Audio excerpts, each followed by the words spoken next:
I'm Widyan. And I'm Kavita. And we're really excited to share with you a special project that we've been working on where it's basically two women, us, talking about some really important issues that we come across in our daily lives. Things like culture, politics, religion, pop culture. Today's first episode is actually going to be about hair. Turns out everyone kind of has an opinion on it. So why is hair important to you, Widyan?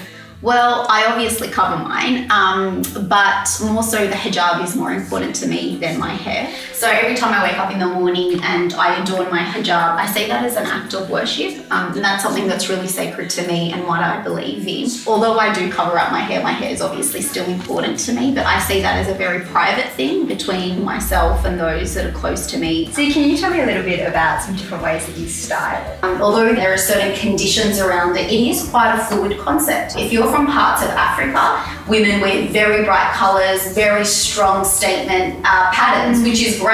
But if you're from Iraq, for example, you can see a woman wearing the black shador, or if you go somewhere else, you can see a young girl who's revealing her neck and wearing a turban. That it's about how the woman feels comfortable and how she chooses to express herself. Usually what's underneath this gets a lot of curiosity. I think about what's underneath your hijab and I wonder what your hair looks like. I've been asked, do I wear it in the shower? Do I wear it to sleep? So, let me give a quick explainer. Any first male kin in my life are able to see my hair. So that includes people like my husband, my brothers, my dad. But anyone who is outside of that fold, male, cannot see my hair, but any female can see my hair, whether or not she's related to me. So what does hair mean to you? So I think for me, Solange said it best when she said, don't touch my hair. My background is half Australian, half Indian. And sort of around these issues, every other day growing up, I've been asked two main questions. One is, where are you from? And the other one is, can I touch your hair? What does that kind of conjure up inside of you? When people come up to me and compliment me and say something like, your hair looks nice, great. But when people come up and say something like, can I touch it? Or they do touch it, that becomes in the realm of fascination. And that's when we start getting into a kind of much more historical background around othering. And especially for women, that's an issue around consent and around agency that is problematic. So this is the only time it's okay to touch my hair. But when I look at you, I can't really tell where you're from. I have taxi drivers trying to set me up all the time with their sons because I'm a good Greek girl, Iranian girl, Pakistani girl, Spanish girl. And I feel very proud, obviously, to be part of two heritages. But I guess the flip side is obviously that you don't quite belong to either. So what women wear is always under constant scrutiny. How we do our makeup, how we do our hair, what we wear.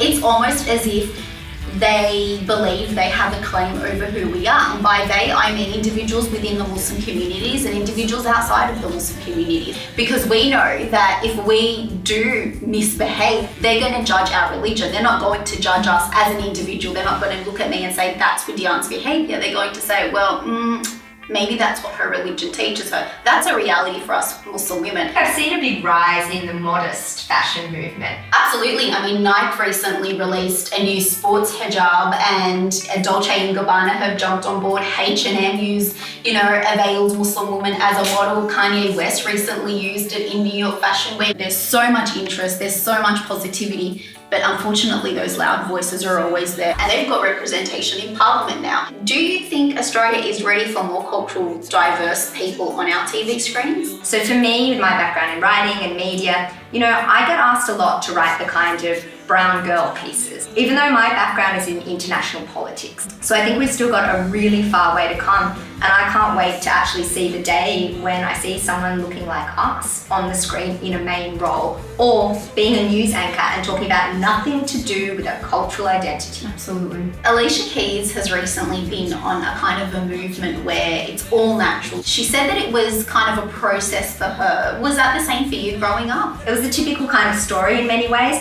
I wanted to look like everyone else. And in the Spice Girls, everyone wanted to look like Baby Spice. No one wanted to look like Scary Spice at that time.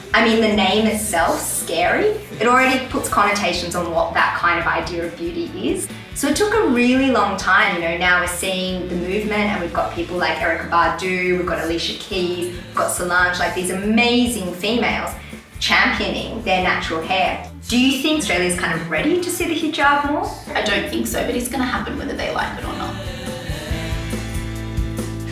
All right.